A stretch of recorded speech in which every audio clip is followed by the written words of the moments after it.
Bonjour à toutes et à tous et bienvenue à ce nouveau webinaire de l'année 2026. Je vous souhaite déjà mes meilleurs vœux pour cette nouvelle année, tant sur le plan professionnel que personnel. Je vous accueille pour cette thématique, comment obtenir la certification Calliope en tant qu'organisme de formation qui souhaite développer son activité.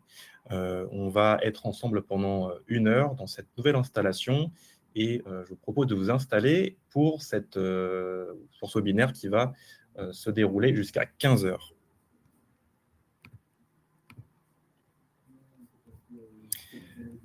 Alors, avant de démarrer la présentation, je vous présente les 4 gestes succès pour assurer un webinaire réussi.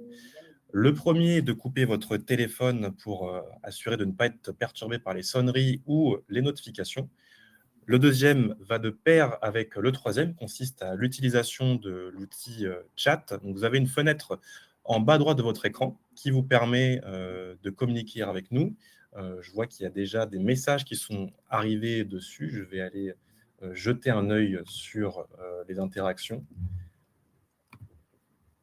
Alors, bonjour à tous. Je vois que vous avez déjà utilisé l'outil chat. Donc, c'est le premier onglet que vous avez à disposition. Et le deuxième, qui fait le lien avec le troisième geste, c'est l'onglet questions. Je vous invite à l'utiliser cette fois-ci pour nous faire part de vos interrogations, pour bien différencier les deux espaces et que de notre côté, sur le plan de la modération, on ait un travail qui soit facilité. Et enfin, le quatrième et dernier point, celui de la concentration. Donc, concentration sur la voix des intervenants et sur le support présentation qui vous sera remis à la fin pour vous favoriser une meilleure compréhension jusqu'à la fin de la présentation. Alors, je suis présent aujourd'hui avec François Galinou. François, je te laisse la parole pour te présenter. Bonjour à tous, je suis très content de vous retrouver pour cette heure de webinaire sur Calliope. Les deux mots qui me caractérisent, c'est qualité et formation. Et je suis le président d'ICPF et également d'ActiveCert, qui est un autre organisme de certification qualité. Et pour ma part, je suis Thomas Talby, responsable marketing et communication au sein de ICPF depuis 2021. J'ai pu acquérir une maîtrise de l'écosystème de la formation de par l'animation de ces événements, mais aussi l'échange que je peux avoir au quotidien avec nos certifiés pour les aider à y voir plus clair dans ce secteur de la formation. Et je reviens sur la slide précédente qui était une question qui vous est dédiée pour nous assurer qu'on est dans de bonnes conditions pour poursuivre, à savoir quelle est la qualité du son et de l'image. Je vous invite à nous formuler votre réponse directement dans le chat pour qu'on puisse apporter des modifications le cas échéant.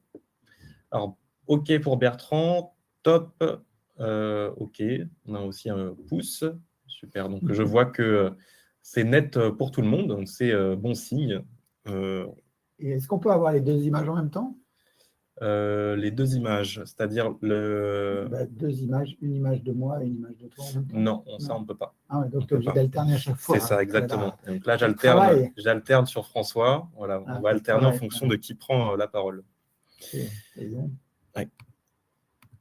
Donc, la présentation du jour va se diviser en 5 parties. Une première partie dédiée à la présentation de ICPF en tant qu'organisme certificateur. Deuxième partie dédiée à Calliope. Qu'est-ce que c'est?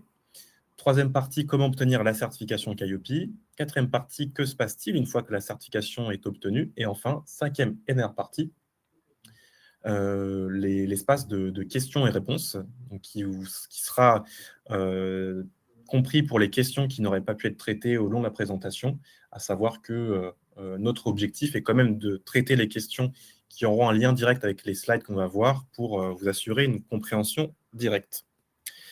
Alors François, je te redonne la parole sur la présentation de ICPF. Où en sommes-nous aujourd'hui? Alors, ICPF a eu 30 ans l'année dernière. C'est un organisme de certification qui est aujourd'hui le leader de la certification Calliope. C'est le numéro 1 en termes de nombre de certifiés. Donc, on a près de 8000 certifiés, dont 7000 certifiés pro. Les valeurs, ce que nous apportons au marché, ce que nous vous apportons, c'est d'abord notre compétence technique. Près de 50 collaborateurs, plus de 18 auditeurs salariés, Et surtout, le fait que nous ne nous occupions que de la qualité de la formation. On n'intervient pas dans d'autres domaines. Notre deuxième point fort, c'est notre plateforme Noé qui vous facilite la vie, qui vous permet de gérer votre certification de manière fluide et sereine. Ça vous permet d'anticiper, ça vous permet de préparer et ça vous permet d'être rapidement prêt le jour de l'audit. Voilà. Et enfin, le troisième point, c'est le réseau que nous représentions, un réseau de passionnés de la qualité, un réseau de professionnels, près de 8000 personnes. Et c'est ce qui vous permet, quand vous êtes certifié par ICPF, de rencontrer des professionnels de l'information qui font ce métier-là, qui mènent cette activité depuis 20, 30, voire plus d'ailleurs, et ça vous permet de progresser rapidement. Alors, je vois qu'on a on a deux questions qui portent sur la notion de temps. Donc, en effet, dans la communication, on avait annoncé 1h30 jusqu'à 15h30, et là, on parlait plutôt de le faire sur 1 heure. Donc, on sera présent jusqu'à temps qu'il y ait des questions dans le chat. Ce qu'on a souhaité faire, c'est être plus synthétique sur la présentation, mais si les questions sont présentes, on sera là pour y répondre jusqu'à 15h30.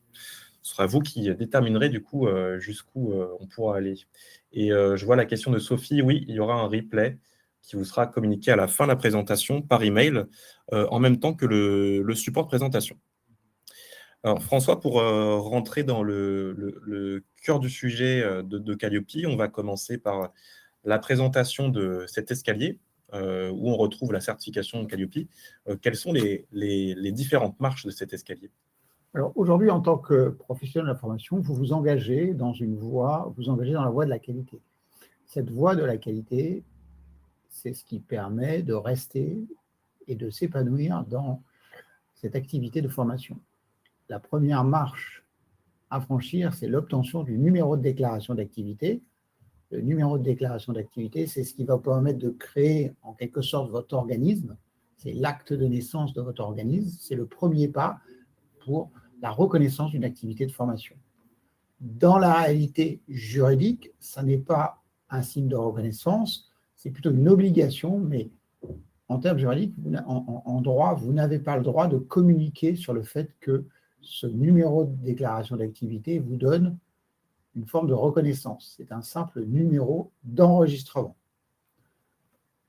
La deuxième marche, si on peut emmêler les pinceaux là, dans les 0, 1, 2, 3, mais la deuxième marche, c'est la certification Calliope. Aujourd'hui, c'est une étape très claire, c'est l'étape la plus visible, c'est l'étape où votre organisme, que vous soyez, même si vous êtes tout seul, hein, c'est vous qui faites vos propres formations, mais vous avez créé un organisme qui a eu un numéro de déclaration d'activité, et là, sur la base de ce numéro de déclaration d'activité, vous obtenez la certification Calliope. Là, vous avez la reconnaissance, vous avez le statut d'organisme de formation professionnelle. Et c'est une étape aujourd'hui très importante et très significative, qui n'est pas forcément suffisante pour obtenir de l'activité des clients, mais qui est nécessaire, surtout si vous voulez vous établir durablement dans l'activité. La troisième marche, c'est celle de l'habilitation à former dans le but d'obtenir une certification inscrite au répertoire de France Compétences. Et donc, ça vous permet à vos clients qui vont suivre ces formations d'utiliser leur CPF pour vous payer. Donc, Calliope et cette habilitation France Compétences vous permet d'obtenir tous les financements publics possibles. Ensuite, toujours dans cette voie de la qualité, vous allez après mener une action de différenciation, puisque vous avez à peu près 44 000 organismes certifiés Calliope, donc il y en a 150 000 en tout. Donc là, Calliope, ça concerne aujourd'hui un organisme sur 3, mais ça fait quand même 44 000 confrères ou concurrents potentiels. Pour continuer à se distinguer dans un écosystème où la concurrence s'accroît, vous pouvez suivre une voie qui consiste soit à travailler sur la dimension qualité, la démarche qualité de vos formateurs avec la certification pro. C'est une démarche d'individus, c'est une démarche de personnes physiques, soit d'aller vers des certifications internationales qui sont reconnues par les grandes entreprises dans le monde entier. Et là, il s'agit de la certification ISO 9001 ou la certification ISO 21001, qui est une norme internationale dédiée à l'activité de formation. Je viens de partager un sondage dans l'espace correspondant qui traite de cette slide. Donc, j'invite à y répondre. Donc, en bas à droite de votre écran, vous avez une question qui vous a été posée. Sur quelle marche de l'escalier qualité vous en êtes aujourd'hui? Vous avez la possibilité d'y répondre. C'est en bas à droite de l'écran. Et si vous n'avez pas vu la notification, elle apparaît dans le raccourci Apps sur lequel vous pouvez cliquer pour accéder ensuite aux résultats. Donc, les données évoluent au fur et à mesure que j'en parle, mais en tout cas, en tête arrivent plutôt des participants qui en sont à la marche de l'engagement, donc qui en sont encore au rez-de-chaussée, qui veulent, on va bien passer sur Calliope maintenant, donc répartition à niveau égal, assez égal entre engagement, donc avant l'obtention du numéro de déclaration d'activité, vous faites déjà une activité de formation, certification Calliope, donc en préparation ou en cours d'obtention, et peut-être même déjà obtenu.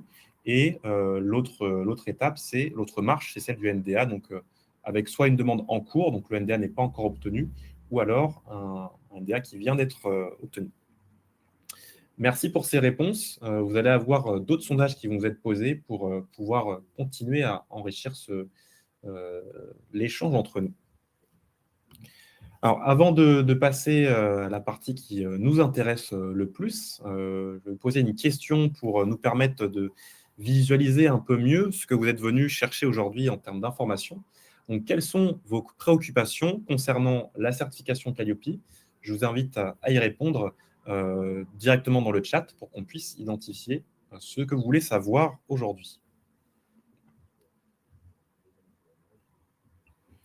On voit Hélène qui est en train d'écrire, Sophie, Thomas. On va patienter quelques secondes avant de pouvoir voir quelques préoccupations qui s'affichent.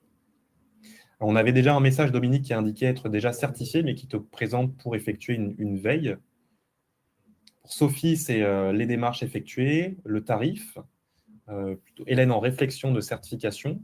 On a une autre préoccupation sur le coût. On verra cette partie à la fin. Le cahier des charges de Calliope, c'est-à-dire? Oui, moi je comprends la question. Ok, je laisserai François faire une réponse dans ce cas. Veille aussi pour Frédéric. Démarche NDA Calliope pour un freelance. Ok. Alors, merci pour vos retours. Ça nous permettra de pouvoir faire le lien avec ces messages lorsqu'on va présenter les informations. Donc, je redonne la parole à François sur ce qu'est la certification Calliope. À quoi ça correspond quand on parle de Calliope? Alors, la certification Calliope, c'est une certification qualité unique qui appartient au ministère du Travail. Elle a été conçue dans le cadre de la réforme de 2018. Et donc, elle est obligatoire si l'organisme veut permettre à ses stagiaires de financer la formation avec des fonds publics. Ça, c'est la base. Ensuite, c'est devenu le signe de reconnaissance des organismes de formation. Et donc, aujourd'hui, il n'y a pas un organisme de formation sérieux et bien installé qui n'a pas Calliope. Calliope, c'est donc obligatoire si vous voulez bénéficier des financements publics. Les financements publics, c'est environ 15 milliards d'euros. France Travail, les OPCO, donc, c'est les organismes paritaires qui financent la formation pour un secteur d'activité donné, les régions et le CPF. Et le CPF, le compte personnel de formation, le financeur, c'est la Caisse des dépôts. La certification, c'est un certificat qualité que vous obtenez suite à un audit et qui est valable moyennant le respect du référentiel pendant 3 ans. Il est renouvelable. Donc, vous allez avoir un audit tous les 18 mois et renouveler cette certification tous les 3 ans. et elle atteste la conformité à un référentiel. Donc le référentiel, il est décrit dans le guide de lecture que vous pouvez télécharger et lire, hein, et qui est donc une description des exigences, mais aussi des non-conformités possibles. Donc c'est un guide qui est très utile pour la préparer, et d'une FAQ qui est elle aussi téléchargeable sur le site du ministère du Travail et qui contient des réponses à des questions génériques mais de situations qui se produisent souvent, comme par exemple le fait que vous ayez plusieurs sites. Alors, c'est des documents que vous allez retrouver dans le support présentation. Les liens sont cliquables. Pour l'instant, comme on est sur un partage d'écran, vous n'y avez pas accès, mais vous pourrez les retrouver à partir de 15h30. Alors, François, une fois qu'on a parlé du référentiel national qualité, à quoi peut-on s'attendre lorsqu'on ouvre ce fameux PDF? Alors, le référentiel décrit le processus de l'activité de formation, le processus de formation. Donc, on commence par accueillir et informer le public. Donc là, il y a des exigences en matière d'exactitude de l'information communiquée aux futurs stagiaires sur l'offre. On a ensuite des exigences sur comment le besoin présenté par le stagiaire est analysé et satisfait, comment on va concevoir l'offre de formation, comment on met en œuvre cette formation, comment on suit les participants avant, pendant et après la formation, comment on évalue les acquis de la formation et comment on améliore de manière continue ce processus. Donc, vous voyez, c'est quelque chose de tout à fait classique et qui, en fait, décrit une activité réelle de formation et en donnant un certain nombre de points de repère de qualité, c'est-à-dire des niveaux d'exigence minimum. Alors, ça vous permet aujourd'hui, vous qui arrivez sur l'activité, de démontrer et d'acquérir la maîtrise de l'activité de formation, c'est-à-dire savoir improviser, savoir s'adapter à des situations, savoir obtenir le résultat. Ça vous permet aussi, lors de l'audit, la maîtrise de ce référentiel vous permet de répondre aux questions de l'auditeur Calliope, de démontrer la conformité de votre activité au référentiel, et ça vous permet ensuite, c'est l'avantage de Calliope, de proposer à vos clients d'accéder au financement public. Alors, on a plusieurs questions dans le chat qui font le lien avec une interrogation. Est-ce qu'on peut préparer la certification Calliope sans encore avoir une activité de formation qui est en place? Alors, oui, bien sûr, et c'est très fréquent. En fait, à minima, pour passer l'audit, vous devez avoir à minima une action de formation. Mais cette action de formation peut être une action non financée, non facturée. Ça peut être une action de pure forme qui va vous permettre de démontrer que le système qualité que vous avez mis en place, le dispositif qui satisfait les exigences, est applicable. Et donc, c'est comme vous avez eu votre NDA, vous avez déjà présenté une action, bah, vous pouvez utiliser la même action le jour de l'audit Calliope en initial. Nicolas demande si cette action-là peut être faite en interne. Bien sûr, en fait, il faut qu'il y ait une convention de formation avec un formateur et un stagiaire. Et donc, le stagiaire ça peut être effectivement en interne, ça n'a pas grand sens, mais ça peut, je suppose que, comment s'appelle-t-il? Nicolas. Nicolas fait allusion à un collaborateur de l'entreprise. Oui, ça peut tout à fait être un collaborateur de l'entreprise qui est fourni, du moment qu'il y a les documents et qu'on a organisé une action de formation avec une transmission et donc on démontre que le dispositif qualité est activable et fonctionne en respectant les indicateurs. Alors, on a également plusieurs interrogations sur le sujet du NDA, avec notamment Quentin, il me semble, qui demande comment faire pour obtenir ce numéro. Alors, pour obtenir ce numéro, il faut aller sur le site de l'adresse. C'est une demande, il y a un formulaire à remplir, ça prend une petite heure, et donc vous devez apporter un casier judiciaire, une action de formation. Alors, sachant que maintenant, pour les autres entrepreneurs, c'est plus la peine de la présenter, mais il faut l'avoir faite quand même, il faut pouvoir la présenter. Hein. Et donc, c'est une formalité administrative. Il faut toutefois être vigilant sur la manière dont vous rédigez votre demande et sur le sérieux de la demande. C'est un process administratif, mais l'État est quand même vigilant par rapport à la réalité de l'entreprise, de la personne qui va créer cet organisme, de manière à éviter les fraudes. Et je réponds à la question de Edmond, ce n'est pas forcément des formations en présentiel, ça peut être à distance ou les deux. Tout est possible pour le faire entrer dans le périmètre de la certification. Ah, c'était en interne, c'est encore une autre question. Oui, la formation peut être à distance, bien sûr. On va reprendre le support, donc sur notamment le sujet des catégories d'actions. Qui est concerné par la certification Calliope? Alors, qui est concerné par la certification Calliope? Vous avez aujourd'hui 4 types d'activités et une 5e. Première activité, la plus connue, c'est la formation professionnelle, donc formation inter- ou intra-entreprise, ou formation à des stagiaires particuliers. Ensuite, mais dans un but professionnel, le centre de bilan de compétences, qui est une activité qui a bondi du fait d'une part de Calliope, qui a simplifié l'accès à cette activité, et d'autre part, le financement par le CPF. Donc, ça, c'est une activité qui s'est beaucoup développée. Ensuite, accompagnateur VAE, c'est-à-dire vous accompagnez un stagiaire dans la validation des acquis de son expérience, donc à la constitution du dossier et à l'obtention de la validation. Et enfin, là aussi, une activité qui a bondi avec Calliope, parce qu'on a simplifié l'accès à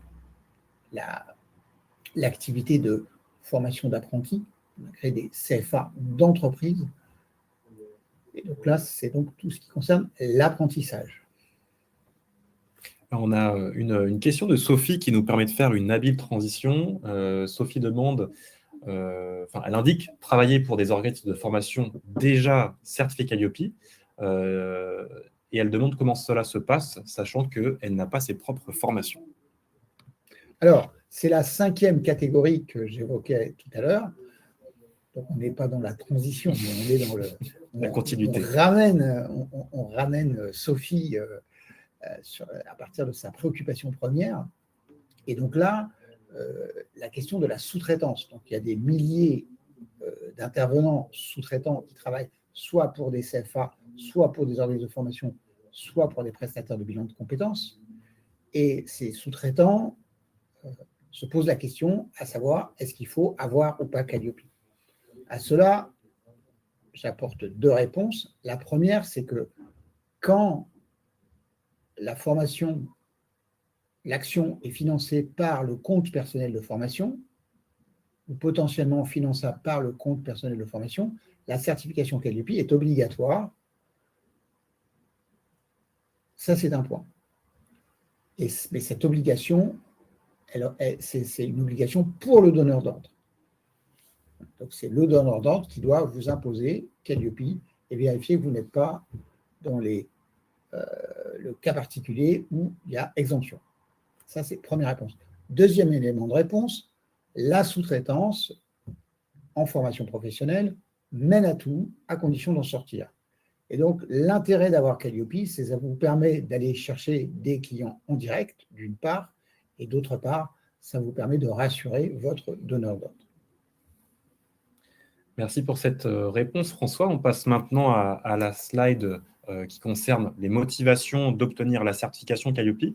Alors, chez ICPF, nous avons identifié 7 raisons qui amènent un organisme à obtenir la certification au travers de questionnaires de satisfaction. Vous avez un sondage qui vous a été posé pour répondre à cette question. Pourquoi souhaitez-vous obtenir Calliope? Et François va pouvoir commenter en parallèle les raisons qui mènent un organisme aujourd'hui à l'obtenir. Alors, une raison importante, la 7e, c'est de démontrer et de se prouver à soi-même ou à ses collaborateurs que l'activité est sous contrôle. Donc ça, c'est pour vous, vous savez que vous êtes dans les clous.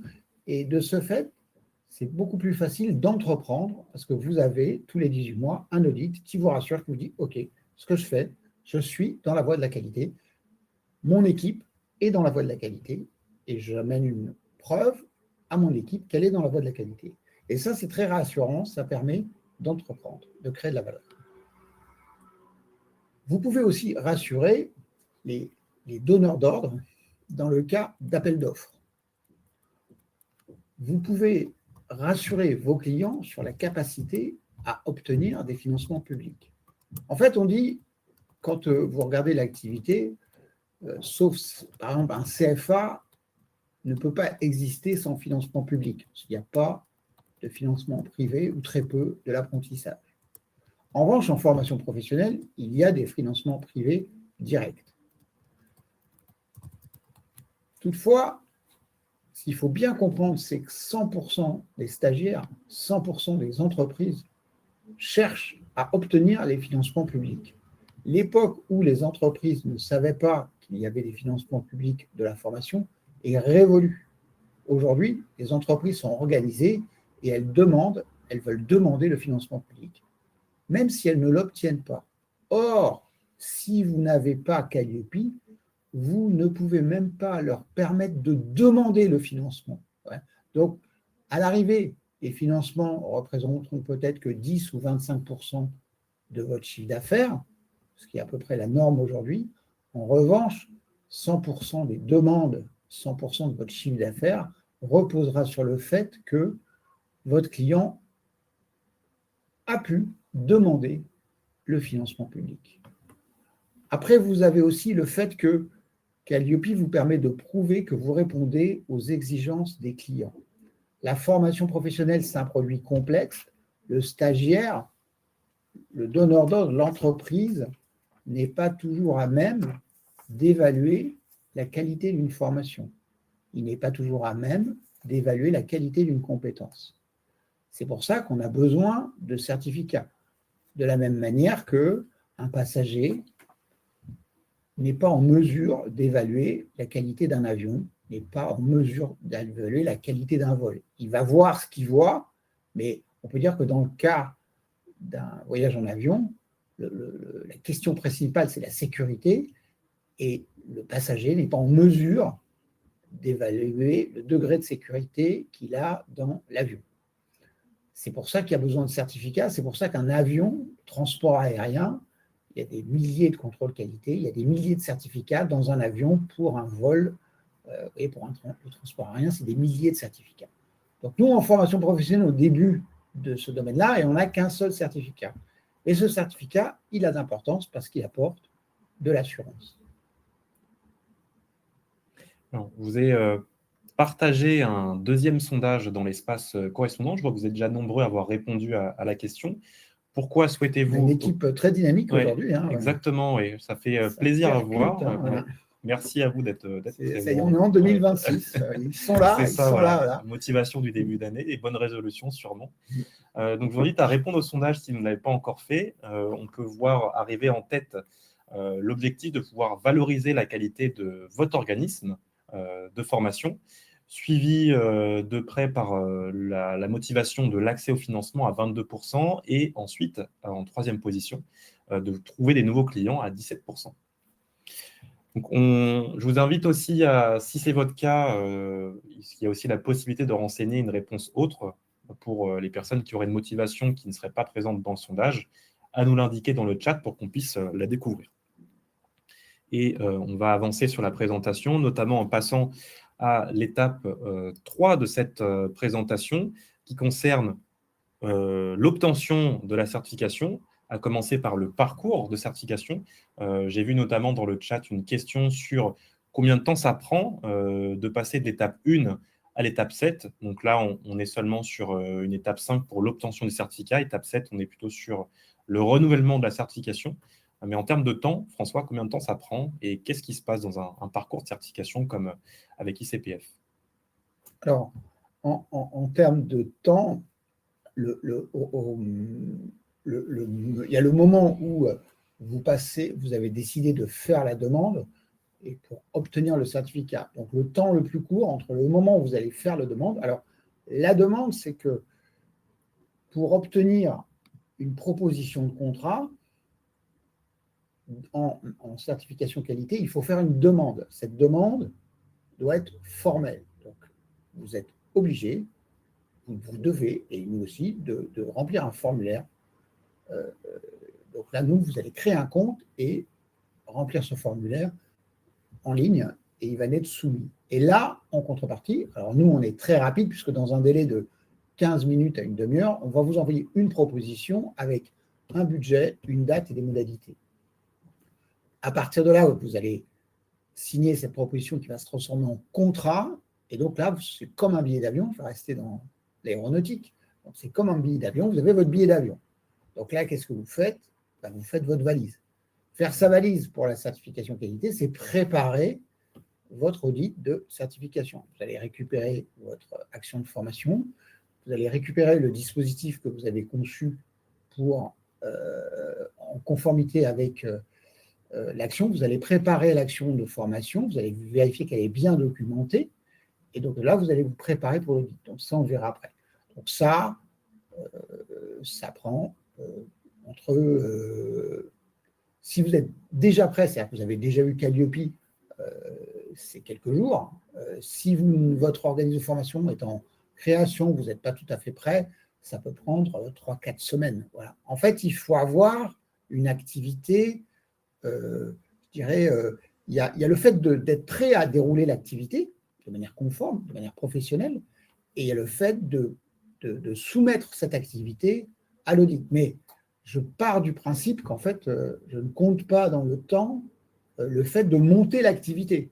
Vous voyez, je ne compte pas le temps. Si vous passiez le contrôle technique, on ne va pas compter le temps de fabrication de la voiture et le temps pour vous d'obtention du permis de conduire. On part du principe que vous avez une voiture et que vous savez conduire. Et donc, à partir de là, je vais au contrôle technique. Donc, je prends rendez-vous et j'y vais. Et bon, contrôle technique, ça ne se prépare pas trop.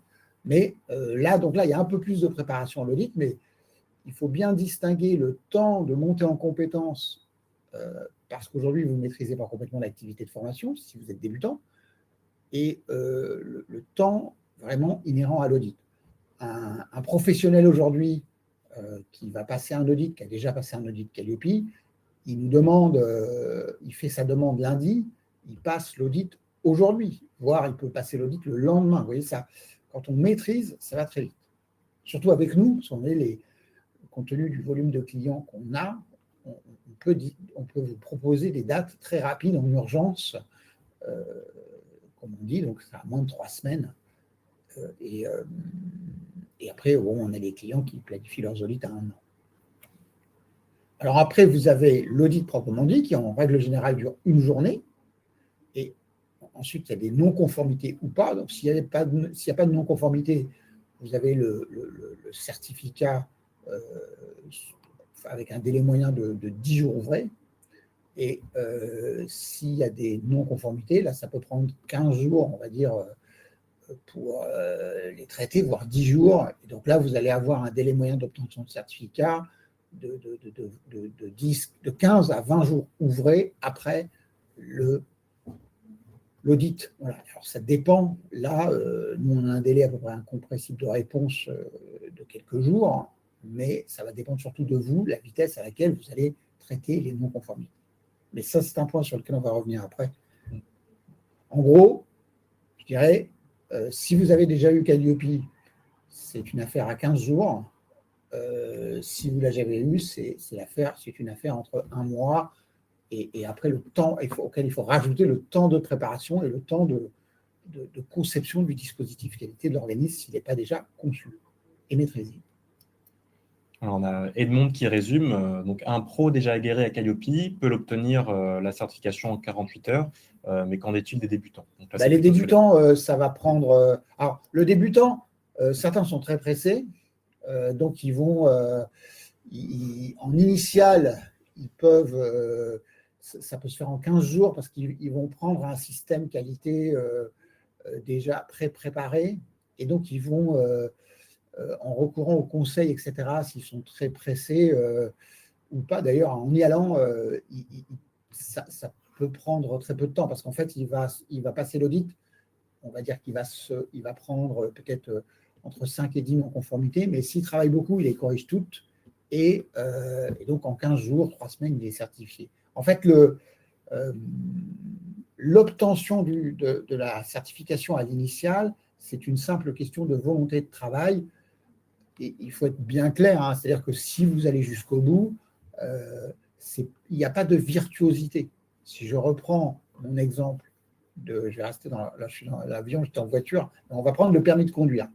Le permis de conduire, on ne peut pas dire que tout le monde l'a, parce qu'il y a une forme de dextérité, il y a des questions de sécurité, et donc il y a quand même un certain nombre de personnes qui ne l'ont jamais, même s'ils leur passent 3, 4, 5, 6, 7 fois. Calliope, si vous êtes en capacité de faire de la formation, oui, il faut avoir la capacité à faire de la formation. Il y a des personnes qui ne sont pas en capacité de faire de la formation. Ce n'est pas leur affaire. Ils n'ont pas de talent pour ça, ils n'ont pas de compétences pour ça. Mais si vous êtes en capacité de faire la formation, il n'y a pas de cas où vous n'avez pas Calliope, sauf phobie administrative. Bon, ça arrive, hein, on a rencontré, je dirais, voilà, je refuse de répondre à un document. Voilà, mais c'est des problèmes, je dirais, personnels, plus psychologiques que de maîtrise technique, que de compétences. Il n'y a pas de cas où quelqu'un déterminé en capacité de faire de la formation n'a pas Calliope. L'échec n'existe pas. Surtout, vous pouvez le repasser après. Donc, vous avez 3 mois renouvelables pour traiter les non-conformités, donc presque 6 mois. Donc, il n'y a vraiment pas de cas où on ne l'a pas. Alors, au vu des questions que je peux voir dans le chat, je pense qu'il y a besoin de faire un rappel sur le rôle qu'a ICPF dans ce parcours de certification. On a notamment une question de Chantal qui demande si elle a l'obligation de passer par un organisme de conseil comme ICPF. J'ai encore vu une question sur une personne qui demandait qui réalise l'audit. Mais quel est le rôle de ICPF dans tout ça? Alors, vous avez 3 rôles, 3 grands rôles. Le vôtre, vous allez être le référent qualité de votre organisme. Donc, c'est vous qui êtes le garant et le démonstrateur du dispositif qualité conforme à Calliope. Donc ça, premier rôle, le vôtre, référent qualité, dans la majorité des cas.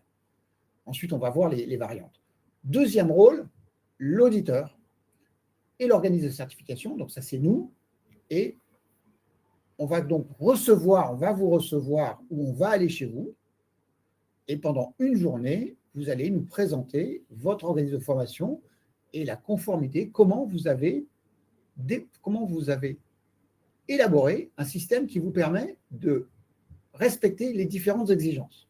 Qu'est-ce que vous avez mis en place pour respecter les différentes exigences? Donc ça, c'est l'audit et l'auditeur et l'organisme de certification. Ensuite, vous avez le conseil, le consultant. C'est lui, il va vous aider à concevoir le dispositif, voire à passer l'audit. Mais ça, on va le voir dans un slide après. Donc, vous avez 3 grands rôles. Alors, ce qu'il faut savoir à ce stade-là, c'est que nous, on ne peut pas vous conseiller. En tant qu'auditeur et organisme de certification, on n'a pas le droit de vous aider à élaborer le dispositif. C'est le consultant qui peut le faire, ou c'est vous qui allez le faire tout seul. 86% de nos clients, j'anticipe le slide, mais 86% de nos clients se débrouillent tout seuls. Voilà. Je vous dis ça parce que vous avez l'air très, très au point, très déterminé, et donc vous êtes certainement allé sur les réseaux sociaux, et donc là, vous avez une pléthore d'offres, de conseils pour avoir Calliope, parfois dans des délais records. Voilà. Donc on y reviendra tout à l'heure. Mais sachez que nous, chez ICPF, c'est 86% des clients se déroulent tout seuls. Alors, vous avez un 3e sondage qui vous a été posé sur le parcours de certification. Alors, je n'ai plus les résultats là actuellement sous les yeux, mais j'ai vu qu'il y avait une majorité de personnes présentes à l'étape 1 du parcours. Donc, j'ai un cadeau pour vous qui arrivera dans quelques instants. Je vous présente déjà l'accès à ce parcours qui commence par la porte d'entrée, c'est la plateforme Noé pour vous. L'objectif est de créer un compte. Vous avez un lien qui va vous être partagé en notification pour créer votre espace Noé sur notre plateforme. C'est à partir de cet accès que vous allez pouvoir entamer une démarche de certification et débuter par la demande en nous indiquant le détail de votre activité. des informations basiques qui nous permettront d'évaluer le coût de la certification pour vous et de vous proposer une tarification. Donc, sur cette page, vous avez des informations essentielles, votre prénom, votre nom, votre adresse email, un mot de passe, ainsi qu'un téléphone pour accéder à la suite. Donc, une fois que le compte est créé, vous avez un espace dédié pour effectuer une demande de certification. C'est ce qui vous permettra d'avancer dans le parcours. Ce formulaire se complète en 5 minutes et 15 minutes après, vous recevez un appel téléphonique d'un assistant à la certification qui va vous présenter la proposition, vous faire comprendre l'ensemble des informations qui sont précisées dans le document. Et cette proposition, elle vous permet d'identifier une date possible d'audit qui vous sera réservée pendant 72 heures. Passé ce délai-là, elle sera relibérée. Et la possibilité de pouvoir valider cette proposition si elle vous convient avec un paiement qui est associé. Donc, François en parlait il y a quelques instants. Une fois, on reprend le parcours, une fois que la proposition est validée, vous entamez l'étape de la préparation. Mais quand on parle de préparation, François, à quoi faut-il s'attendre? La préparation, vous devez, pour être prêt, vous devez avoir atteint 3 objectifs. 3 objectifs pour être confortable, mais sachant qu'il y en a un seul qui est indispensable. Premier objectif, maîtriser le référentiel, maîtriser le vocabulaire de la formation professionnelle, maîtriser le métier tel qu'il est décrit dans le guide. Donc, maîtriser, ça veut dire quoi? Ça veut dire comprendre les différents termes, être capable de les adapter à votre réalité, et ensuite être en capacité de faire comprendre, vous voyez, à l'auditeur ce que vous êtes en train de faire.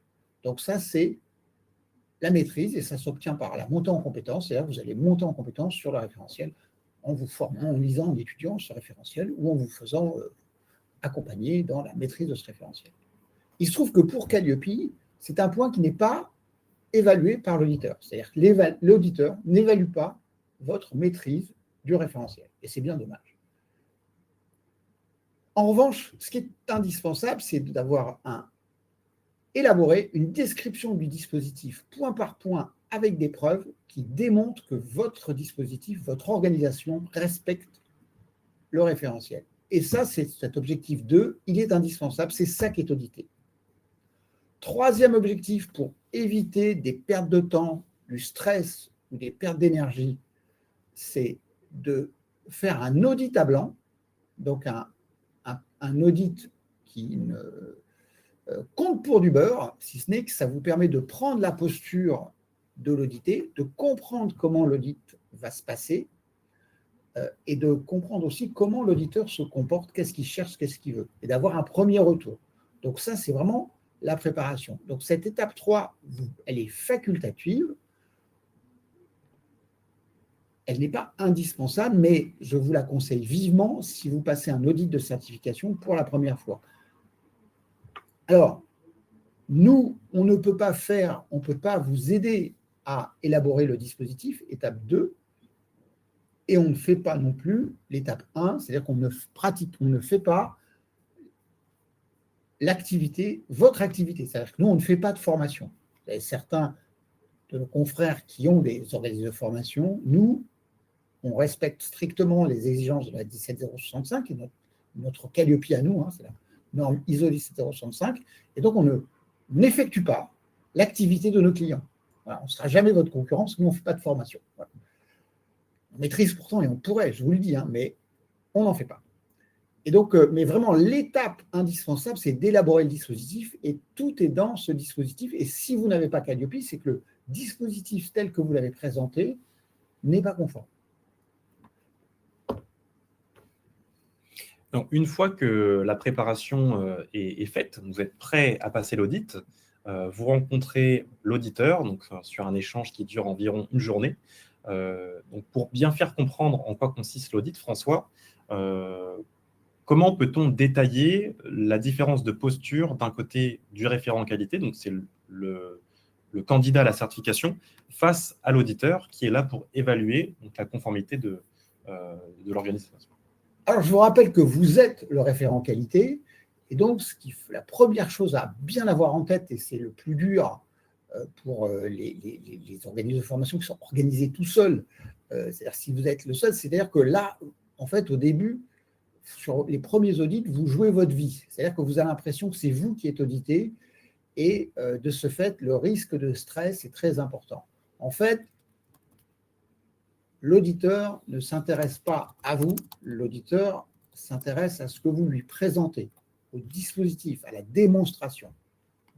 Donc vous devez présenter une démonstration avec des preuves, et c'est cette posture-là que vous avez. Ce n'est pas une négociation, il n'y a rien à négocier, ce n'est pas une formation, voilà. Et c'est là où très souvent il y a des tensions et des pertes de temps dans l'audit, parce qu'en fait, vous, au début, vous commencez très bien en audit, et puis après, le naturel reprend reprend au galop, et donc soit vous allez vous comporter comme un vendeur et vous allez vouloir négocier la certification, soit vous allez vouloir former l'auditeur, parce que vos dispositions et votre appétence pour la formation reprend le dessus. L'auditeur, lui, doit être neutre, il audite l'organisme et non les compétences du référent qualité. C'est lui qui mène l'audit, il doit respecter un temps donné. Un audit, notez-le bien, c'est 7 heures. Une journée d'audit, c'est 7 heures. Et ça veut dire que l'audit commence à 9 heures, il commence à l'heure, il y a un plan d'audit, et il se termine à 17 heures avec les pauses. Il n'y a pas de cas où un audit, ça dure une demi-heure parce que tout est prêt au début. L'audit doit forcément respecter la durée du temps d'audit. Ce respect de la durée du temps d'audit, c'est l'auditeur qui la régule, mais vous, votre démonstration doit se déployer dans le temps imparti.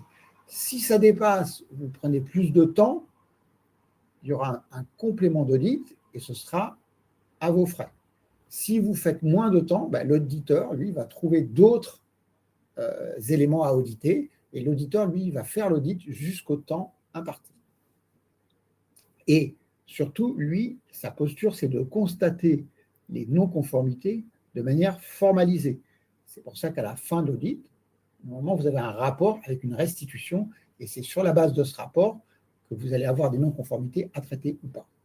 Donc, vous voyez, il y a une posture qui est très différente. Ce n'est pas une formation, c'est que vous avez une personne qui est là pour constater des non-conformités, donc qui va chercher des non-conformités, et une personne qui est là pour faire une démonstration qu'il n'y a pas de non-conformité. Alors, en parlant de non-conformité, il en existe plusieurs types qui sont formalisés dans le rapport, comme tu l'indiquais. Quels sont les types de non-conformité et quels sont les impacts que ça peut avoir? 3 types de non-conformité. Premier type, la non-conformité majeure. C'est une non-conformité qui empêche la délivrance du certificat. Donc là, vous avez 3 mois pour la traiter, 3 mois à compter de la fin de l'audit. Ensuite, vous avez des non-conformités mineures. C'est des non-conformités qui n'empêchent pas la délivrance du certificat. Là, vous avez 1 mois pour présenter un plan d'action qui prévoit que la non-conformité sera traitée dans un délai de 6 mois. Voilà. Et enfin, vous avez, alors ça c'est une fois que vous êtes certifié, donc ça vous concerne un peu moins, quand il y a des non-conformités par rapport à l'usage des marques, parce que il y a des, vous ne pouvez pas, par exemple, refaire le logo Calliope. Voilà, donc, si l'auditeur constate que vous avez refait l'audit Calliope, là, vous aurez 30 jours pour traiter cette non-conformité majeure sous peine de suspension de votre certificat. Alors, on a une question de Quentin qui souhaite savoir comment cela se passe s'il obtient une non-conformité. Faut-il repasser un nouvel audit de 7 heures ou est-ce que cette non-conformité sera revue lors d'un prochain audit? Alors, en fait, ça va dépendre du nombre de non-conformités. C'est-à-dire, si vous avez plus de 5 non-conformités majeures, on va prévoir ce qu'on appelle un audit complémentaire. Alors, qui ne durera pas 7 heures. Généralement, c'est 1 heure ou 2 à distance. Et donc, vous avez, on va dire, 6 non-conformités majeures. C'est assez rare, hein, mais ça arrive. Vous avez 6 non-conformités majeures. Et donc là, on prévoit un temps, 1 heure ou 2 heures avec l'auditeur à distance pour que vous présentiez la démonstration du traitement de ces non-conformités majeures. il n'y a pas de cas où, si l'audit s'est déroulé, il n'y a pas de cas où l'on refait l'audit. Voilà.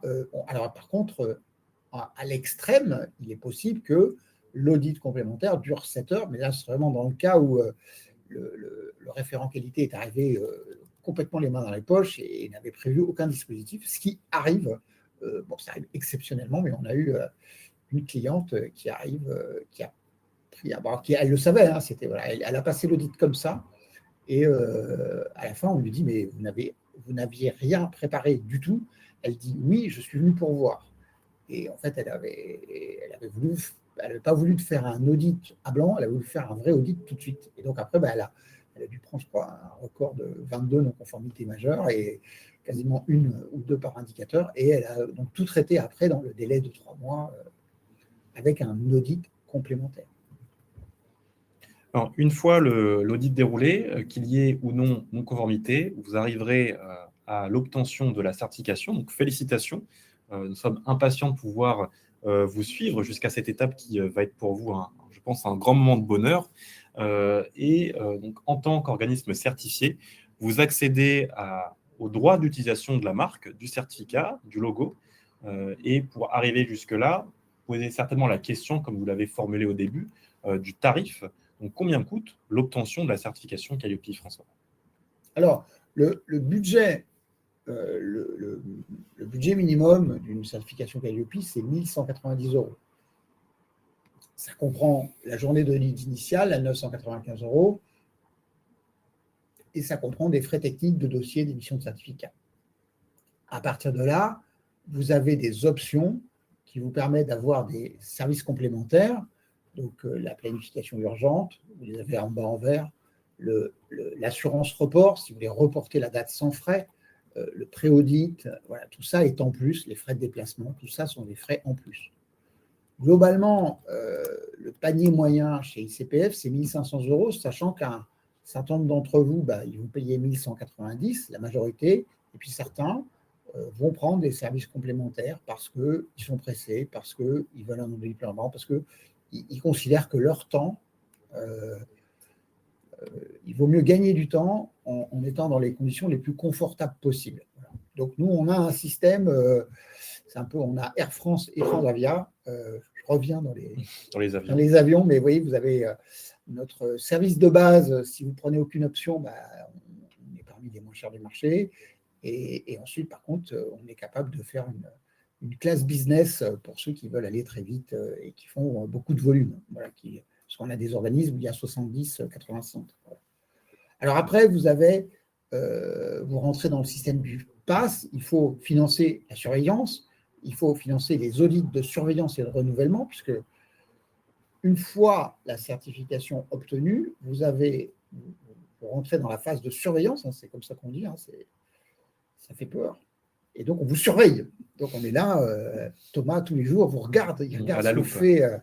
Il regarde ce que vous faites sur Internet, il est à l'écoute des plaintes ou des réclamations de vos stagiaires, et donc tout ça coûte de l'argent, parce qu'il faut bien payer Thomas, il y a 8000 clients à surveiller, et donc ça c'est la phase de surveillance. Alors, cette surveillance a un point d'orgue avec l'audit de surveillance, qui a lieu au bout de 18 mois, donc c'est un audit d'une demi-journée, et ensuite l'audit de renouvellement au bout de 36 mois, où là on va renouveler le certificat.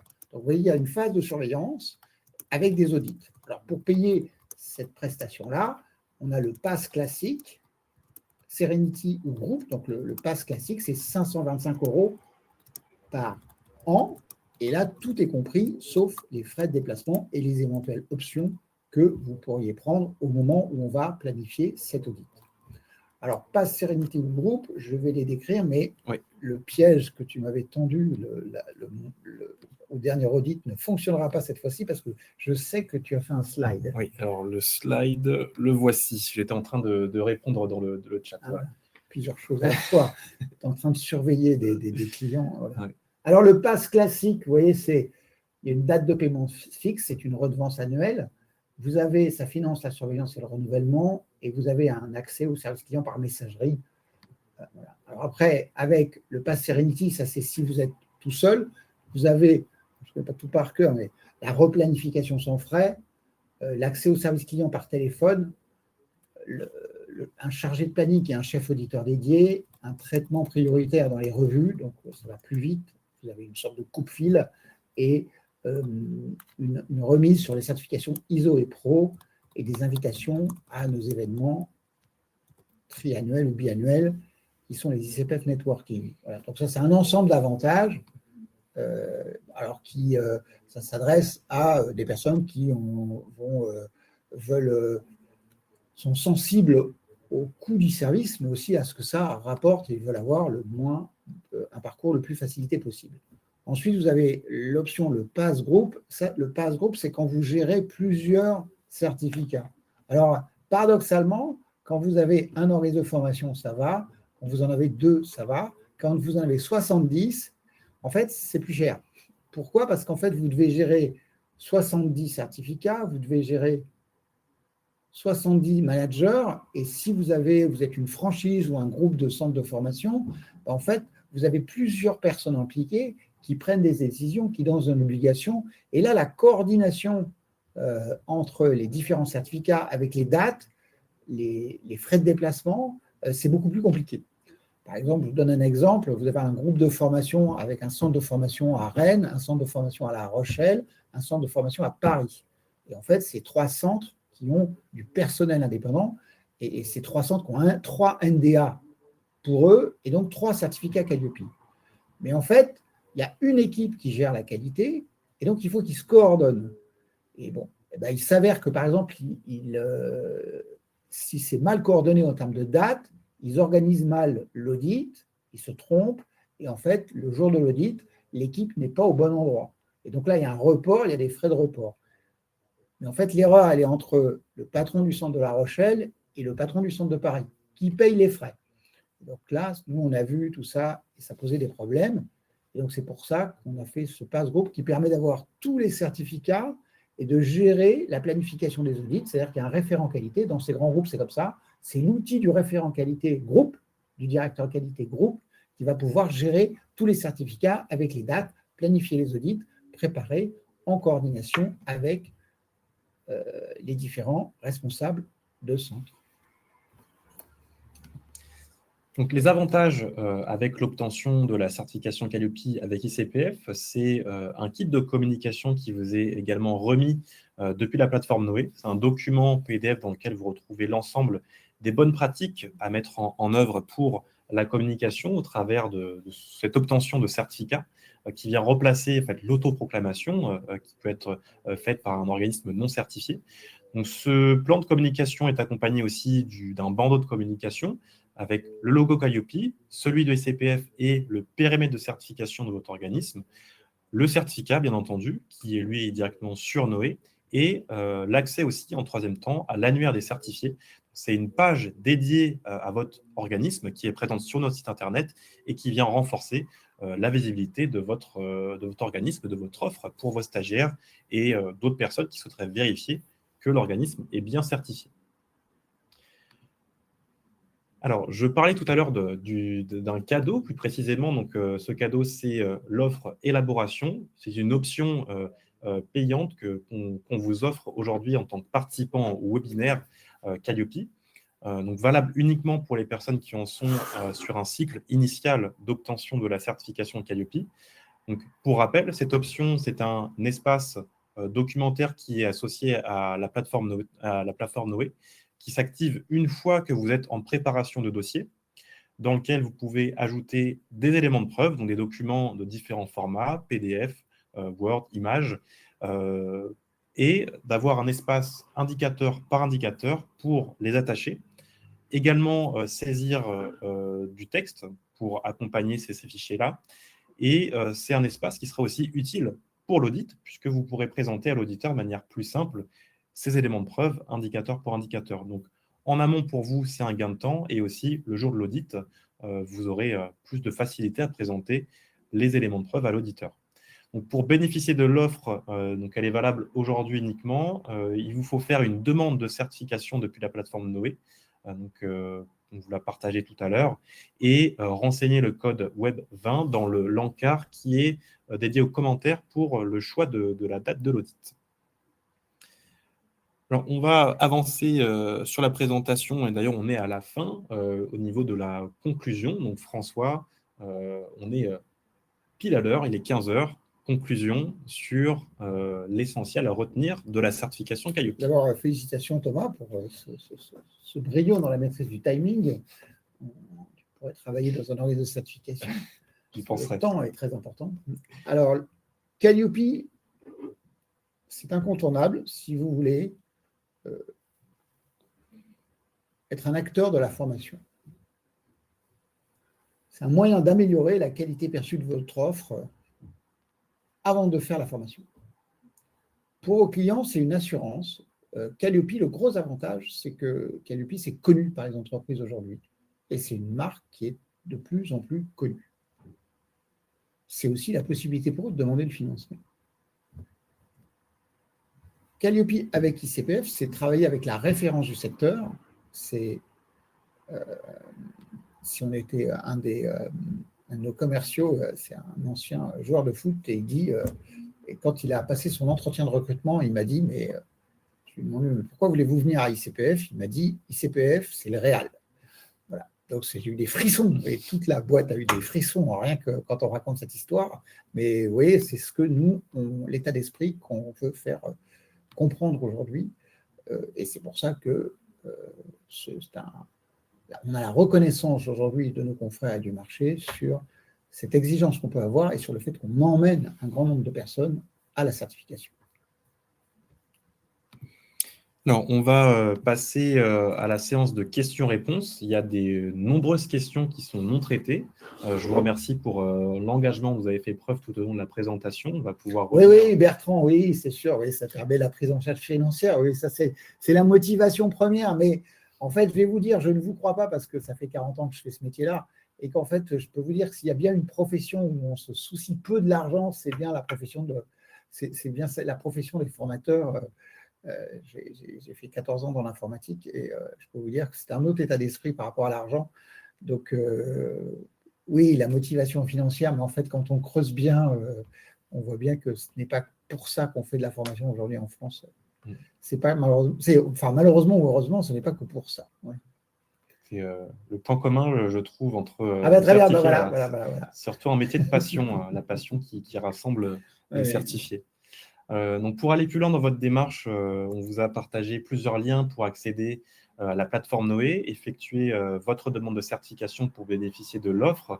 Et vous avez également, au-delà de la présence de François et la mienne aujourd'hui, celle de nos assistants à la certification. Vous avez leur visage présent à l'écran, donc Anya, Christophe et Maria, qui sont disponibles dès maintenant, d'ailleurs, si vous souhaitez aller plus loin, au 01 82 56 je me perds dans les chiffres. Thomas, ça prendre le numéro de téléphone d'ICPF par cœur. Je le connais par cœur pourtant, mais de le lire, ça m'a perdu. C'est la nouvelle organisation. Voilà, 01 82 83 56 40, ou alors de prendre un rendez-vous avec eux. Vous avez un lien qui vous a été partagé aussi en bas à gauche de votre écran.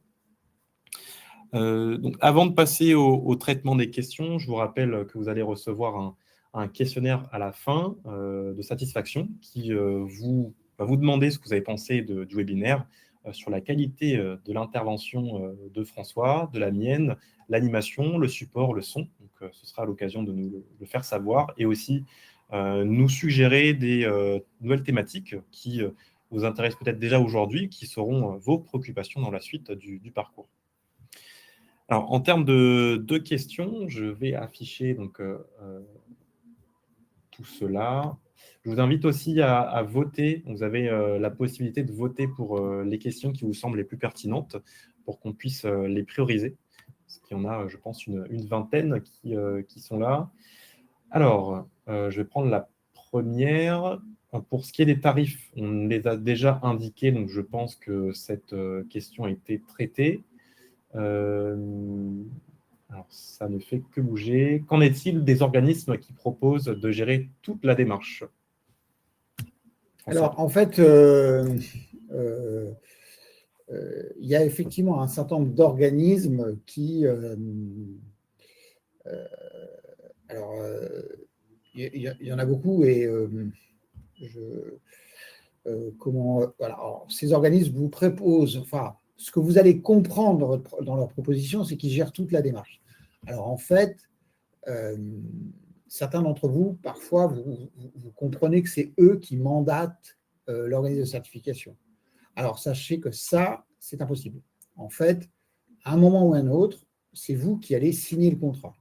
Donc, en fait, il n'y a pas de gestion de toute la démarche. Ils vous mettent en relation avec un organisme de certification et si vous ne signez aucun document, c'est qu'il y a un problème et ça peut remettre à terme en cause votre certificat.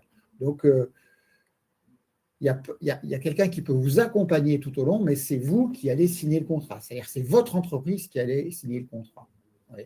Donc ça doit être très clair. Si vous dit, vous occupez pas, vous ne verrez même pas l'auditeur, alors vous ne verrez même pas le certificateur, c'est autre chose, dans le sens où dans leur prestation, ils peuvent vous proposer une prestation de représentation, c'est-à-dire que c'est eux qui vont faire l'audit. Alors, mon conseil, c'est que vous pouvez avoir recours à ces services. En revanche, exiger d'être présent à l'audit. Parce qu'en fait,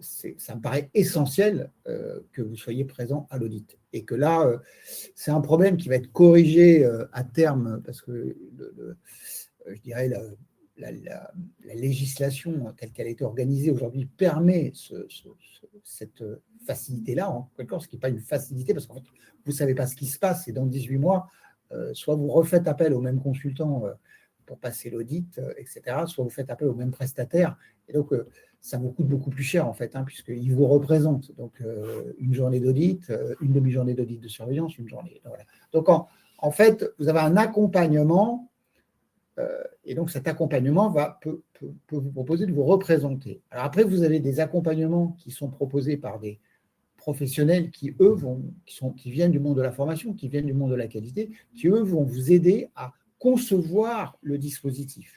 Alors ça, c'est une autre prestation. C'est-à-dire qu'il ne s'agit pas de vous fournir un dispositif tout fait, vous représenter l'audit pour que vous ayez le certificat quoi qu'il arrive. Là, c'est un professionnel un consultant qui va regarder que vous êtes en train de faire, qui va voir comment vous le faites, qui va vous aider à concevoir le dispositif. Donc ça, c'est un autre type de prestation. Et donc là, ça peut aller de quelques heures à 3, 4 jours maximum. Ça peut être plus si vous avez un métier, vous avez une compétence de formateur, mais vous n'avez jamais pratiqué la formation professionnelle en entrepreneur. Et donc là, dans la prestation, le consultant va vous aider à mettre en place votre activité, vous voyez, à créer votre entreprise, mais pas de manière juridique, mais à dire, voilà, à créer votre business model en quelque sorte. Donc ça, c'est l'activité conseil. Voilà. Alors moi, je ne vais pas émettre de jugement, j'essaye d'être le plus bienveillant possible par rapport à tous ces consultants qui sont ou référents. Oui, il faut bien comprendre ce qu'il fait. C'est-à-dire que vous avez le consultant, il va vous donner des conseils, vous allez passer l'audit. Il peut être présent le jour de l'audit, mais il va se mettre en retrait. Il va vous aider à comprendre ce qui se dit, ce qui se passe, parce qu'il y a quand même beaucoup de stress le jour de l'audit, et surtout le premier audit, vous risquez de ne pas tout capter. Et donc lui, il va vous faire gagner du temps parce qu'il va vous expliquer, vous faire comprendre ce qui se passe. Voilà. Donc ça, c'est le consultant. Ensuite, vous avez le référent qualité. À l'autre bout, le référent qualité à temps partagé. C'est-à-dire que c'est un prestataire. Lui, il n'est pas conseil, mais il va venir 1 jour, 2 jours par mois dans votre entreprise ou il va venir tous les 6 mois pour faire passer les audits. Et lui, il va gérer la qualité de votre organisme à temps partagé. C'est un prestataire, vous voyez. Voilà. Donc, ça existe aussi, on en a. Donc voilà, c'est cette activité-là. Alors après, pour des raisons commerciales, parfois, et puis que ça va quand même assez vite, vous ne comprenez pas toujours la prestation exacte qui vous est proposée. Nous, on a des clients qui signent les contrats, puis après, ils n'ont pas compris qu'ils avaient signé un contrat. Ils ont compris qu'ils nous disent, mais non, mais je voyais un client l'autre jour, il me disait, oui, mais ce monsieur vous a mandaté. Je dis, mais non, enfin, c'est pas moi qui ai répondu d'ailleurs, mais Non, il ne nous a pas mandaté du tout. On a un contrat, c'est vous qui l'avez signé. Alors, il ne se rappelait même plus du fait qu'il avait signé. Vous voyez, ce qu'il faut bien voir, c'est que Calliope, ça va très vite. C'est pas. Oui, et donc, mais quand même, là, vous vous engagez pour 3 ans, et donc c'est important. Et c'est votre organisme qui est en jeu. Donc, il faut être présent à l'audit. Ça, je vous le conseille. Il faut être présent à l'audit pour voir ce qui se passe. Et il faut vous dire quand même, à terme, ça va être beaucoup moins cher si vous gérez ça en direct, beaucoup moins coûteux que si vous faites. Enfin, il faut bien savoir, si vous faites appel à un référent qualité à temps partagé, il faut vraiment que vous ayez une organisation qui vous permette de vous le payer et que vous ayez vraiment rien à faire en matière de management de la qualité. Alors, question de Thomas que j'ai affichée à l'écran, qui d'ailleurs a été votée par 11 personnes. Quand on se fait certifier, est-ce qu'on nous conseille avant pour savoir ce qu'il faut faire, ou est-ce qu'on doit se présenter et être prêt au moment de la certification? Alors, la question est un peu floue, mais… J'ai un peu changé, je vais mot pour mot alors. Il y a le… quand on se fait certifier, donc en fait, il y a alors, je reprends. Ce n'est pas vous qui êtes certifié, c'est votre organisme. Donc, vous allez présenter à l'audit le dispositif de votre organisme et vous allez présenter le jour de l'audit. Voilà. Donc là, c'est le jour de l'audit. Donc là, quelle est la question? La question est, quand on se fait certifier, est-ce qu'on nous conseille avant de ce qu'il faut faire, ou faut-il être prêt au moment de la certification? Alors, vous pouvez… tout est possible en fait. C'est-à-dire que vous pouvez arriver les mains dans les poches, vous allez prendre des non-conformités et vous les traitez après. C'est un peu extrême, mais c'est possible. Vous avez 6 mois, hein, donc voilà. Et vous pouvez vous préparer avant, faire un audit à blanc pour maîtriser toutes les non-conformités possibles et arriver le plus près possible. Voilà. Là, de mon point de vue, comme ça, bon, j'ai un peu l'habitude, mais la question qui est sous-jacente, c'est l'enjeu. Et en fait, il y a l'enjeu, je vous dis, une fois que vous êtes dedans, il n'y a pas tant d'enjeu que ça, parce que le vrai enjeu, c'est est-ce que vous êtes en capacité, est-ce que vous allez réussir à mener une activité de formation profitable? C'est ça l'enjeu. Sachant que Calliope, c'est une condition nécessaire, mais non suffisante. C'est-à-dire que ce n'est pas parce que vous avez Calliope. Si vous n'avez pas Calliope, ça ne peut pas marcher, mais ce n'est pas parce que vous avez Calliope que les clients vont affluer. C'est souvent la croyance. Vous voyez, donc, le vrai enjeu, c'est est-ce que votre activité de formation, est-ce que ce business que vous lancez, est-ce que vous avez des clients qui vous font confiance, qui vont passer des commandes, ou est-ce que vous savez comment vous allez les trouver? Et est-ce que vous savez satisfaire ces clients? C'est ça le véritable enjeu de Calliope, parce qu'après Calliope, ça devient une formalité. Si je peux avoir un signe qui… C'était la question. Question de Thomas, je pense que si vous pouvez faire un message dans le chat pour nous indiquer si la question répond, la réponse répond à votre question. Alors, une question cette fois posée par, alors je n'ai plus le prénom en face, votre avantage concurrentiel majeur par rapport à l'AFNOR? Alors, l'AFNOR, qu'est-ce que c'est? L'AFNOR, c'est l'Association française de normalisation. Et donc, ICPF est membre depuis plus de 30 ans de l'Association française de normalisation. On est membre de la commission de normalisation. Moi-même, je m'y suis énormément investi pendant 10 ans. J'ai fait les normes internationales ISO 29990 et la norme actuelle, la ISO 21001. Et le fondateur de l'ICPF était membre lui a participé à l'élaboration des normes françaises qui ont été élaborées entre 1990 et 2010. Voilà. Donc, l'AFNOR, on est membre de l'AFNOR, donc l'AFNOR, c'est chez nous. Alors, il se trouve que l'AFNOR a un organisme de certification qui s'appelle AFNOR Certification et qui réalise un chiffre d'affaires de près de 100 millions d'euros. Voilà.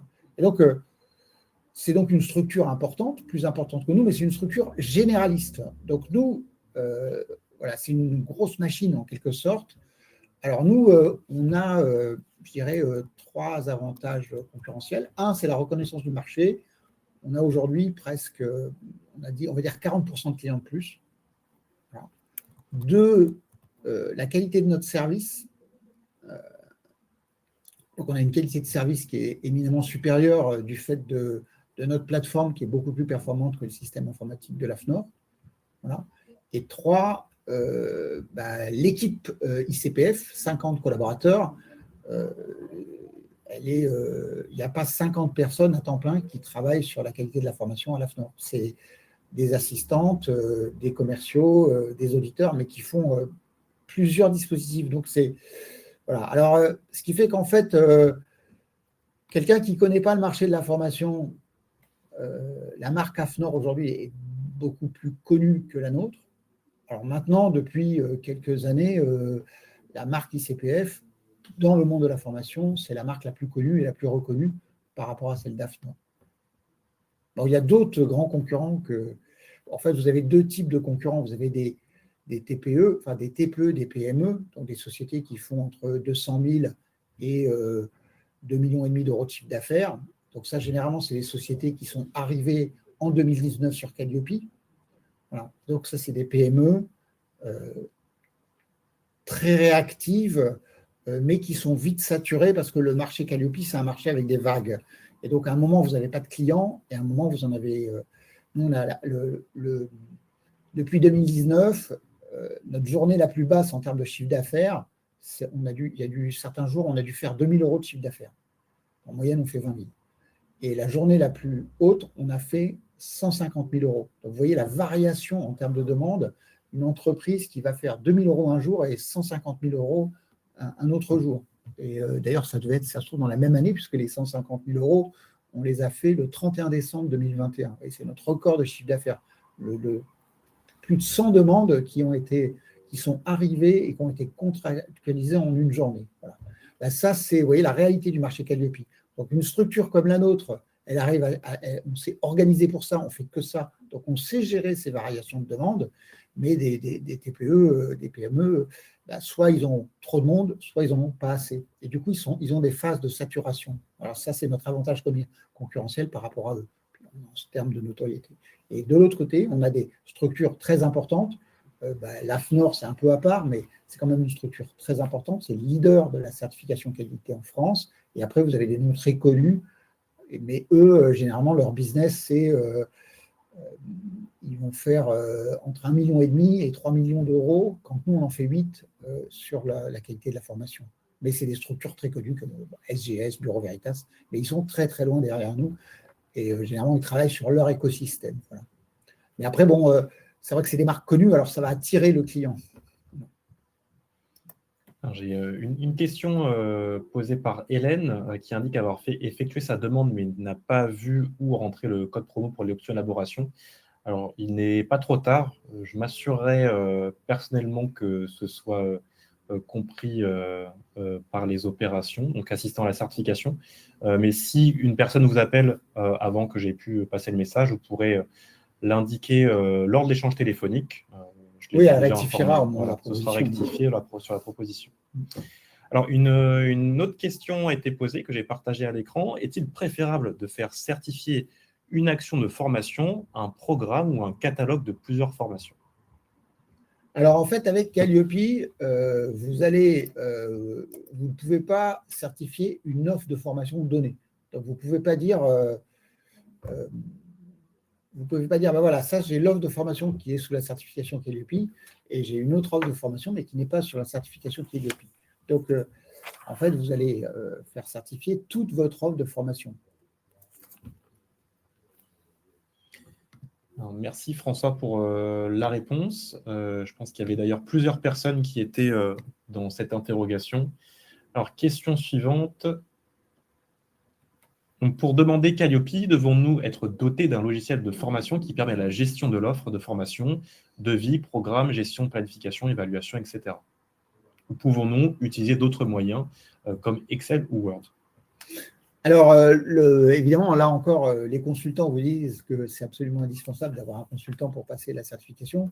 Et les éditeurs de logiciels de gestion de la formation vous disent que c'est absolument indispensable d'avoir le logiciel pour avoir la certification Calliope. Bon, dans les deux cas, il n'en est rien, si ce n'est que ce qu'on constate, c'est qu'une fois que… c'est-à-dire qu'il y a 2 écoles aujourd'hui, mais une fois que l'organisme de formation commence à fonctionner, avec Calliope, la digitalisation est indispensable. Voilà. Alors, là encore, il s'agit de ne pas mettre la charrue avant les bœufs. Donc, il faut maîtriser l'activité, avoir un business model et après se lancer, avoir Calliope, se lancer. Et quand ça fonctionne, on a prévu dans son business plan l'équipement informatique et là, on passe le cap. Voilà. Alors aujourd'hui, dans certains cas, certains entrepreneurs, ils sont tellement sûrs d'eux qu'ils se lancent tout de suite sur l'informatique. Mais là encore, soyez vigilants et faites attention à ce discours convenu de la création d'entreprise qui vous disent le plus important, c'est le statut fiscal, le plus important, c'est d'être membre d'une fédération, le plus important, c'est d'avoir un logiciel. Ce n'est pas ça qui fait le business. Nous, on investit des millions d'euros dans l'informatique et on sait bien que on peut le faire parce qu'on a un business qui est profitable, qui est bien organisé. Mais donc, ce qui est le plus important, c'est que est-ce que votre business va être profitable? Ça, c'est le plus important. Est-ce que ça va vous permettre de vous épanouir et est-ce que vous allez avoir des clients qui vont avoir recours à vous? Une fois que vous avez cette certitude, vous faites un business plan et dans ce business plan, il y a un Calliope et de l'informatique. Alors, question suivante, posée par... alors, je n'ai toujours pas le prénom quand je partage l'écran comme ça, la question comme ça. Peut-on se faire certifier sur le même audit pour 4 types d'actions de formation? Alors, peut-être une catégorie de... Oui, les 4 catégories, bien sûr. Alors, en fait, vous allez avoir un audit plus long. C'est ça qui fait un palier plus important. Parce qu'en fait, chaque fois que vous choisissez une catégorie, ça rajoute en moyenne une demi-journée d'audit. Donc, vous pouvez avoir jusqu'à 2 jours d'audit, on va dire, si vous prenez les 4 catégories. Et c'est tout à fait possible. Alors, j'ai un doute si on a déjà traité cette question posée par Florence. Peut-on engager une démarche Calliope si la formation n'a jamais été dispensée? Alors, en fait, il faut à minima une action de formation et vous allez prendre l'action de formation que vous avez prévue pour l'obtention du numéro de déclaration d'activité. À chaque audit, il faut au minima une action de formation. Mais si vous n'en avez pas, vous pouvez en organiser une qui ne sera pas financée d'une journée, d'une demi-journée, qui permet de démontrer par la suite que les indicateurs sont respectés. Je me répète là, monsieur Talby. Alors, question de Edmond. D'après quoi est basé le tarif? D'après quoi est basé le tarif? Le tarif, c'est le tarif, c'est un peu comme en formation. Alors, c'est de la formation plus un énorme travail administratif. Donc, vous avez un auditeur qui a un coût. Donc, un auditeur, il va gagner entre, ça dépend des certificateurs, mais bon, chez nous, ils doivent commencer à 36 000. Après, ça peut monter jusqu'à 50 000 euros annuels. Donc, ça, c'est il faut payer l'auditeur. Hein, voilà. Et ensuite, vous avez la planification, l'audit, la planification, le traitement de l'audit, le traitement de toutes les informations, la plateforme Noé. Vous voyez, donc ça, c'est un ensemble de coûts qui est compris dans le tarif. J'ai compris la question autrement, c'est comment est calculé le coût de l'audit? Ah, ok. Alors, donc moi j'étais. Ok. Ah oui, d'accord. Alors, ça, c'est la durée de l'audit. Donc, ça va déterminer le coût de l'audit. La durée de l'audit, elle est fonction de votre chiffre d'affaires et fonction du nombre de catégories demandées. Alors, question suivante de Ludovic. Comment se déroule un audit pour un organisme qui dispense uniquement des formations en distanciel? De la même façon qu'un organisme qui dispense des formations en présentiel, vous devez justifier que vous devez apporter des preuves qui correspondent, des preuves, des certifications de réalisation, par exemple. Vous devez apporter des preuves que l'activité se déroule en conformité avec le référentiel, mais l'audit se déroule pareil. En fait, quand les formations ont lieu en présentiel, si les formations ont lieu en présentiel sur le site de l'organisme, l'auditeur doit venir, l'audit doit se tenir sur le site où se déroulent les formations. En revanche, si l'organisme de formation, c'est un pur player de la formation à distance, donc il n'y a pas de formation sur le site, là, l'audit peut se dérouler soit à ICPF, soit dans un lieu choisi d'un commun accord. Donc, c'est là où il peut y avoir des petites variations, mais ils sont plus liés au fait que l'organisme n'a pas eu de site où se déroulent les formations. Question posée par Marion. Savons-nous à l'avance les dossiers clients qui vont être étudiés ou sont-ils choisis le jour de l'audit? Alors, ça, c'est la question de l'échantillonnage, c'est-à-dire qu'en fait, si vous avez un grand nombre d'actions de formation, donc c'est le problème inverse de la question de tout à l'heure. Dans certains cas, vous n'avez pas d'action de formation à présenter. Donc là, il faut en faire une. Et dans d'autres cas, il y en a trop, on ne peut pas toutes les auditer. Donc là, l'auditeur va faire un échantillon, donc il va choisir un certain nombre d'actions. Ça, vous allez le savoir à l'avance. Il va choisir... voilà. Donc vous allez lui proposer toutes les actions, et lui, il va dire, ben voilà, moi, je veux voir celle-là, celle-là, celle-là. Donc, je crois que c'est un échantillon de 10 actions. Et il va auditer ces 10 actions. Parce que comme l'audit va durer entre une demi-journée et une journée, ben, on n'a pas le temps de voir toutes les actions. Donc là, il y a un échantillon qui est fait par l'auditeur. Alors, concernant le lieu d'audit, je ne sais plus si on avait précisé que l'audit peut être fait chez vous, surtout si vous n'avez pas de locaux et que le lieu de l'organisme est votre domicile. L'auditeur peut intervenir chez vous directement. On a déjà fait des audits dans des cuisines de certifiés. Si les conditions se réunissent pour que ce soit confortable avec Puisqu'on a refusé un audit dans un camion. Voilà, ça, on a refusé. Parce que le client, pour faire des économies, voulait se garer devant le domicile de l'auditrice et que l'audit se déroule dans un camion. Alors là, on a refusé. On ne peut pas aller jusque-là. Mais un autre organisme de certification l'a pris. Donc, oui, on trouve de tout. Tout est possible. Question posée par Edmond. Ce n'est pas celle-ci que je voulais prendre. Alors, je l'ai perdu de vue. Bon, je vais en prendre une autre. Ah oui, voilà. Question de Sophie, pardon. Si on opte pour l'option d'un rendez-vous rapide, je pense que c'est si on n'opte pas pour l'option d'un rendez-vous rapide, quel est le délai? Le délai, c'est plus de 3 semaines. Voilà, ça, pour nous, c'est situation de confort optimale. Plus de 3 semaines, c'est très bien, ça ne nous met pas sous tension. Voilà, moins de 3 semaines, ça nous met un peu sous tension. Vous avez d'ailleurs certains, la société Active, certes, qu'on a racheté en septembre, en fait, eux, par exemple, ils ne savent pas planifier un audit à moins de 10 jours ouvrés. Ils ne veulent pas le faire.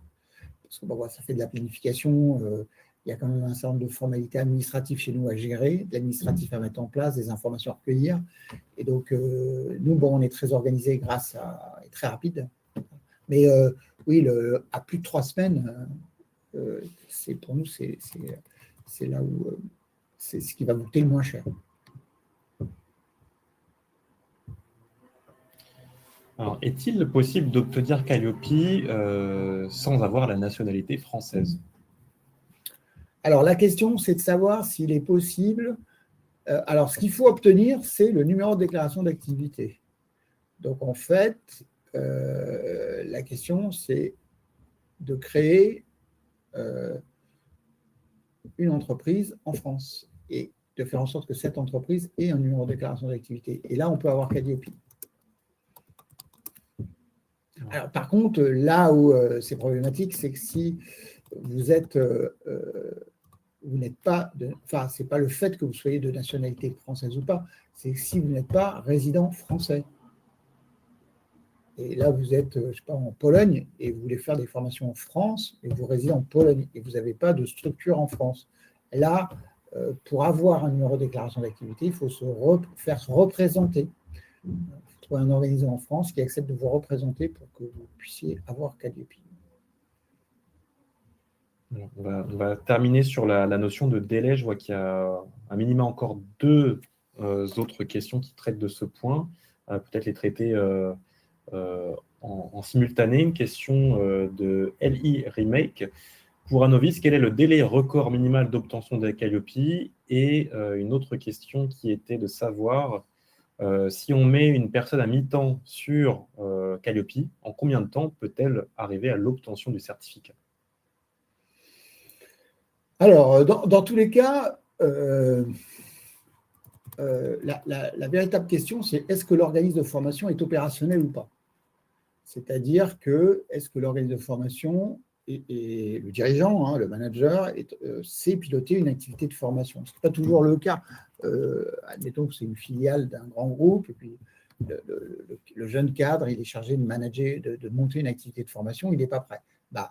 Donc là, voilà. À partir du moment où l'organisme est prêt à mener une activité de formation, la mise en conformité, ça va très vite.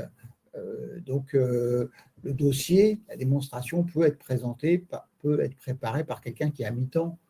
Ça, c'est tout à fait possible. Voilà. En fait, il faut passer d'une organisation qui est prête à tourner à un dispositif qui est décrit. Si vous prenez... voilà, donc ça prend 15 jours, 3 semaines, voilà, si on fait que ça. Donc, à mi-temps, admettons, ça va prendre 1 mois et demi grand max. Mais enfin, quand si vous vous faites accompagner par un pro en 3 jours, étalé sur 15 jours, c'est bouclé. 3 jours de boulot, 3 jours d'intervention, étalé sur 15 jours, c'est bouclé. C'est-à-dire, premier jour, formation aux fondamentaux du référentiel national qualité et de la formation professionnelle. Donc, si vous le savez déjà, ça, vous pouvez le skipper. Ensuite, descente du référentiel point par point pour concevoir, pour élaborer la description du dispositif. Donc, ça, c'est une journée. Voilà. Et ensuite, un audit à blanc pour vérifier que tout marche bien. Et ça, c'est une autre journée. L'audit à blanc, vous pouvez le faire chez nous. Donc, vous voyez, je pense que 10-15 jours, voilà. Après, ça va dépendre de vous, mais 10-15 jours, c'est suffisant. Après, c'est vous, comment vous organisez par rapport à ce que vous avez à faire, vos autres activités. Et l'autre question, c'était L'autre question, c'était en combien de temps un novice, le record minimal d'obtention de Calliope en termes de délai? Je pense qu'aujourd'hui, là encore, si le type il est prêt, il fait sa demande, on va dire 10 jours, voilà, peut-être moins. On a vraiment des gens qui nous appellent. Après, c'est difficile d'évaluer la compétence et de ce qu'on entend derrière un novice, mais sur un audit initial, quelqu'un qui n'a jamais passé d'audit Calliope, de lui-même, il ne va pas nous dire voilà, je passe le lendemain. Vous voyez, il va planifier à 15 jours, 3 semaines pour avoir le temps de se préparer. Il faut avoir le temps de faire sa valise. Je reviens sur l'avion. Il faut avoir le temps de faire sa valise. Si vous prenez un billet d'avion pour, je ne sais pas, New York à 15 heures, là, c'est trop tard. Donc, à 15 heures le lendemain, il faut rentrer chez vous, faites votre valise, vous allez à l'aéroport, etc. Donc, c'est un peu comme ça qu'il faut calculer. Voilà. C'est sur cette métaphore qu'on va terminer. Tout le monde est à New York. Voilà, tout le monde va à New York, avec ou sans valise, je ne sais pas. Merci à tous et à toutes d'avoir participé jusqu'à la fin. On a pu tester enfin ce nouveau dispositif qui, j'espère, vous a plu sur cette animation. Je vous souhaite une bonne continuation dans votre parcours de certification. J'espère vous rencontrer peut-être en physique dans les locaux lors d'un événement ICEF Networking. J'espère donc vous suivre jusqu'à l'obtention de la certification. Et je laisse François ajouter quelques mots pour conclure. J'ai déjà conclu, donc merci encore et à bientôt. À bientôt. Au revoir.